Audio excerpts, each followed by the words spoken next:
जाके यही स्टडी की है। 1972 से मैंने चाइना को और फिर कोरिया और ताइवान और थाईलैंड, इन तमाम मुल्कों में एक चीज़ कॉमन है, जिसमें बाहर का पैसा आया है ना, उस मुल्क ने डेवलपमेंट की। अभी इंडिया में कोविड हमसे लास्ट ईयर ज़्यादा था।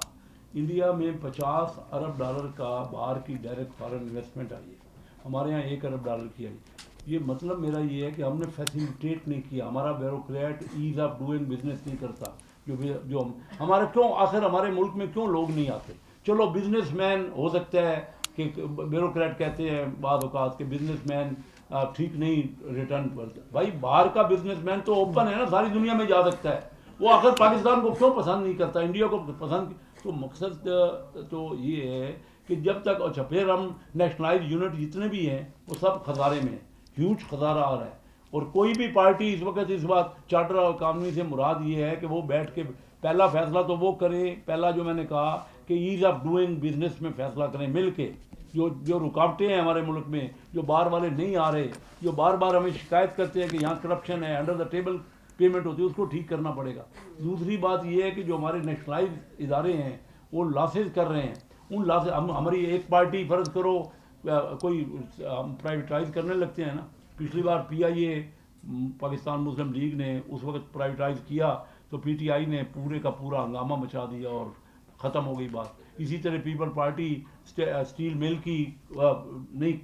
अच्छा जब तक हम आप ये नहीं करेंगे, चार्टर ऑफ इकॉनमी बैठ के सोचना पड़ेगा मुल्क को अगर बचाना है। तीसरी बातें यही है कि आप अपना हाइडल पावर पे भी हमने मुश्किलात पैदा कर दी, वो भी हमने नहीं किया। तो इन चीज़ों को, और फिर करप्शन के ऊपर हमें ख्याल करना पड़ेगा कि उसको कहाँ बेहतर करें। जब तक हम मिल के ये चीज़ को, एक पार्टी नहीं कर सकती। मैं आपको ये बता दूं, मौजूदा सेटअप में ये चार्टर ऑफ इकॉनमी करना पड़ेगा। सब पार्टियों को पहले तो ये रियलाइज करना पड़ेगा कि मुल्क सबका है, और ये जो झगड़ा चल रहा है ना, टर्माइल, लोग भाग गए, टर्माइल को ख़त्म करना पड़ेगा। एक सबसे बड़ी इंपॉर्टेंट बात ये है, हमारे मुल्क में लोग क्यों नहीं आते? टर्माइल है, पॉलिटिकल टर्माइल, एक दूसरे के खिलाफ बातें करते हैं। इंडिया, देखिए आप खुद सोचिएगा कि 1990 में इंडिया हमसे पूछता था, मैं इस बात का गवाह हूँ कि मनमोहन सिंह डॉक्टर महबूबुल हक को फ़ोन करते थे, मेरे दोस्त थे मरहूम डॉक्टर महबूबुल हक।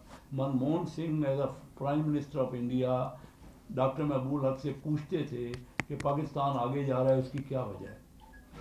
उस वक़्त इंडिया 4 गुना था पाकिस्तान से, उसकी इकानमी 4 गुना थी। आज इंडिया की इकानमी 12 गुना हो गई है। हमारी इकानमी 370 अरब डॉलर है और इंडिया की इकानमी 4100 अरब डॉलर है, 12 गुना।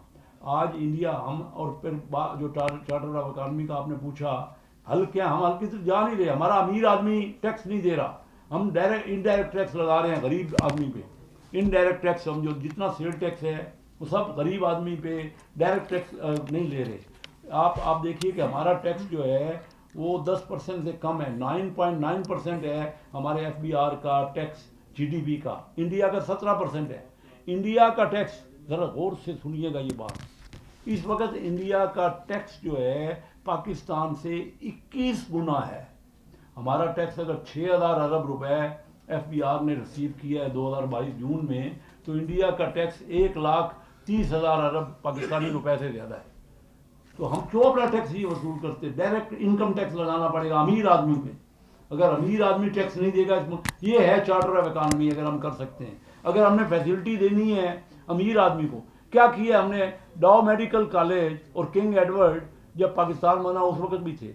आज हमने ऐसे 100 कॉलेज क्यों नहीं बनाए? हमारे बच्चे जाके, हम बाहर जाते हैं सारा सेंट्रल एशियन स्टेट में, वहाँ पे बच्चे हमारे सारे वहाँ पे डॉक्टरी के लिए हमने डॉक्टरों के एग्जारमेंट गवर्नमेंट ने तो नहीं बनाए। क्या था मकसद के गवर्नमेंट के? कॉलेज ही अच्छे नहीं बना सकती, कोई इदारे नहीं अच्छे बना सकती। हमने बहुत लैकिंग की है। ये जो चार्टर ऑफ इकॉनमी में इन चीज़ों पे, ये बताएं कि इस साल 3 इलेक्शन होने जा रहे हैं, हो रहे हैं, बल्कि बल्दियाती इलेक्शन अलग से हो रहे हैं। अभी कुछ नहीं हो रहा है, अभी चाय पिए। हाँ हाँ अभी